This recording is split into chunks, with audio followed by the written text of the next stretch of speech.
Hi everyone and welcome back to my channel. A lot of you have requested examples of exercises that will help with back pain. I stand by, there is no solution for all, and whoever sells us the idea that if you do this or that, your problem will be fixed, I think they're just making money off us. No matter if the problem is physical, emotional, or financial, there isn't only one exercise, one book, or one webinar that can help solve it. Life proves to be more complex than we usually imagine. So here I am sharing how I work out and how I managed to keep my back pain almost non-existent. These are some of the exercises that I constantly do to improve my physical and my mental health. Yep, leg exercises have helped me with back pain tremendously. I used to believe that in order to live without back pain, I needed to work my back. Or more of a quick solution was to put a heat pad and the pain would go away. Then I wanted to lose some of my belly fat, and I was believing that doing more abdominal exercises will make that happen. That was such a simple and lazy perspective about what I had to do to improve the quality of my life. For your reference, I used to have 27 degrees somewhere around 2016, and I haven't done any x-rays since. I have ATP, which is short form for anterior pelvic tilt, which has caused me leg discrepancy, thus making my left leg shorter than the right one. After an MRI, they've concluded that the bones are shorter as well, even though when assessed physically, the leg bones are pretty much equal.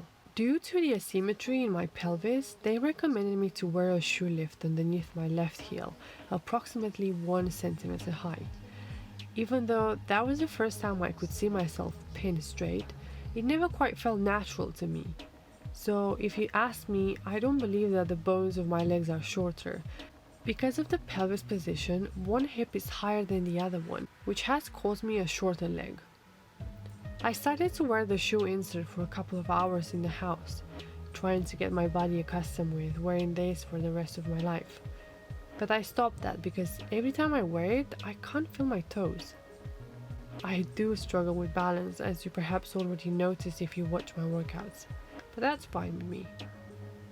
I started working out somewhere at the end of 2015, and I injure myself pretty much all the freaking time.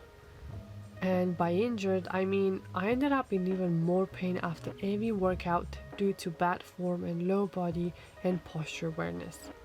Fast forward to 2019, I started with Schroth Therapy, which has opened up a whole new world to me. Because when in constant pain, our brain filters out a lot of body sensations, if you will. So a lot of the time, I didn't want to be present in my body. I could see no point in waking up from bed in the morning. There was absolutely no joy to live in my body, and I'm pretty sure you've experienced similar feelings.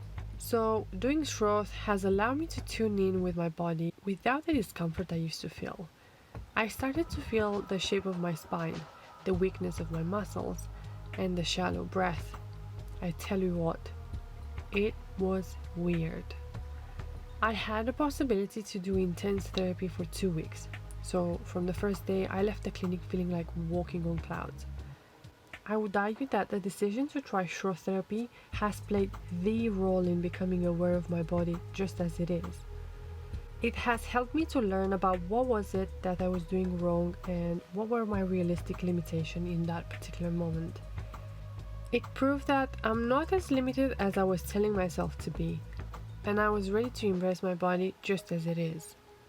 However, bad news is that I lack discipline, so since 2019 I've been progressing really slowly. Not because my body is limited, but because I limit myself with the way I'm being. These workouts are no secret, you can find them pretty much everywhere on the internet. I've tried plenty to find out which one is gonna work the best.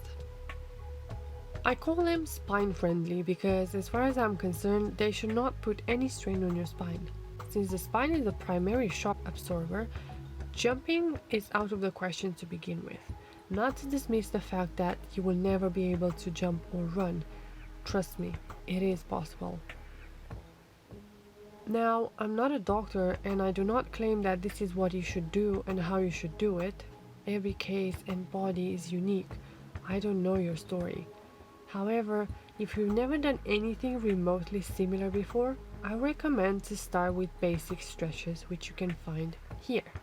Or you can try any other stretches that you think your body would feel comfortable with, and even more important, to help you tune in with your body and become aware of yourself. Please pay attention. Please pay attention about how your body feels. You should not feel any pain at all times. The only discomfort should be the weakness of your muscles. Never, but never your spine or nerves or anything else. If you decide that you can give this workout a try, please start slowly. There is no need for you to keep the pace with me or go as low as me or anything else. This is your body. It is your experience, your weaknesses.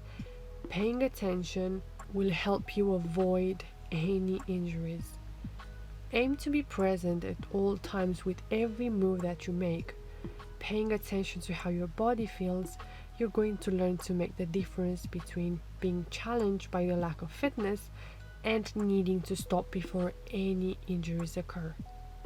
When I get injured, it's because there are things that I don't yet understand about my body and the way it works. Adding that on top of having an S-shaped spine, which I refuse to believe that it complicates my life. It has pushed me to have to understand, respect, and take care of my body more than I would have done it without it. Does it look and feel weird? Yes. Do I care anymore? No. All I care about is being able to connect with the warrior inside me and become the strongest version of myself, both physically and mentally. Together with that, I want to help you believe the power that lies within you.